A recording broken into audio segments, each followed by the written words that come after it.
So let me just ask you, what discourages you? What is it in your life that when it happens, it deflates you like a popped balloon? Or maybe when you stretch the balloon out and it makes that sound. You want to hear me try to make the sound? No. You're just deflated. And for you, it may be different than it is for me. One group of person, or for one person, it may be different than the other person. But there are things in each of our lives when they happen, they deflate us, and it's especially damaging. It's especially deflating when the criticism or when the disappointment comes from someone who's inside the circle, someone who we're close to, someone to whom we're close. There you go. That's exactly what you have in Nehemiah. You notice the source of the criticism in Nehemiah's day. You had Sanballat, you had the crew around that were mocking and that were threatening, invading them. But what really broke the camel's back, or the proverbial camel's back, there it is, was the fact that it was people from within Judea. It was people from within Judah, within Jerusalem, and it was Jews themselves who had come in and said it's too much, it's too dangerous, that really put an end to things. Look there again in verse 10. Notice what it says. In where? And what was it said? In Judah, it was said, the strength of the builders is failing. Judah, if you know your Old Testament, you know that's one of the 12 tribes of Israel. They were supposed to be the leader tribe. They were supposed to be the ones who were out front. They were supposed to be the ones setting the tone. And they did that for a long time. But here in this text, they're basically the first ones on the scene to say, it's too much, we got to quit. Which means if you're a leader, you're kind of setting the tone. People are looking to you to establish how it is that they ought to be feeling. If you're the boss in your company, you're establishing that mood. If you're a dad in your family, you're kind of establishing that mood. If you're leading in that family, you're establishing that mood. And what these people from within Judah were doing, I think this is the people of the tribe of Judah, they were the first to say, we got to stop, we got to quit.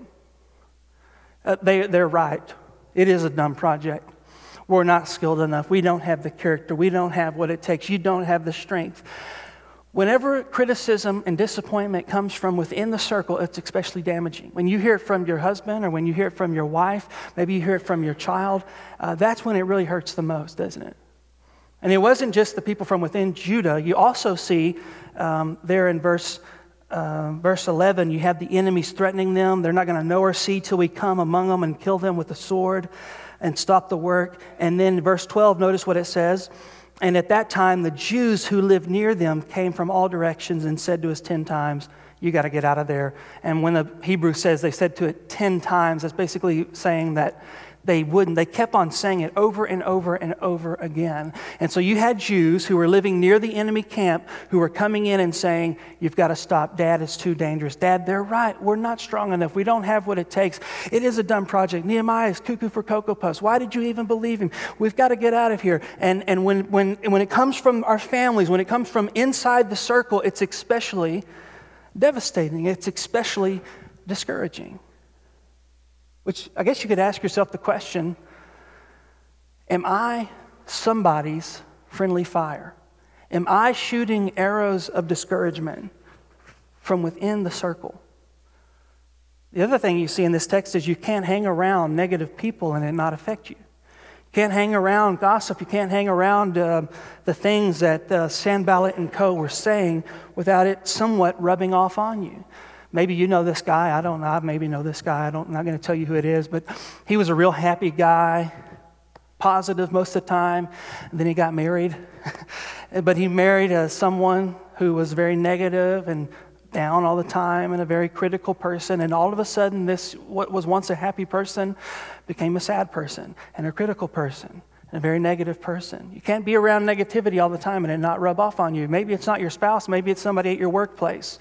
And, they used to be pretty happy all the time, but now all they do is complain. And all of a sudden you find yourself coming home and you're negative and you're critical. And your spouse is like, what happened to you? Maybe you're around negativity too long and it began to rub off on you. The point is that when that discouragement, and you bring it into your home or you bring it into your workplace, and maybe it's not even your own, but just kind of rubbed off on you and you're beginning to share it with others, that friendly fire is especially devastating to the people that God has given a vision and you're within that circle, and when it comes from within the circle, it's especially hurtful. So, am I shooting arrows of discouragement to people who are inside the circle? Am I always around negative people? Am I the source of somebody else's discouragement? Let's make it real concrete. Am I discouraging my spouse's desire to get out of debt? Am I discouraging my separated spouse's desire to save our marriage? Am I discouraging my child's desire to go to college or to start this new pursuit, educational pursuit?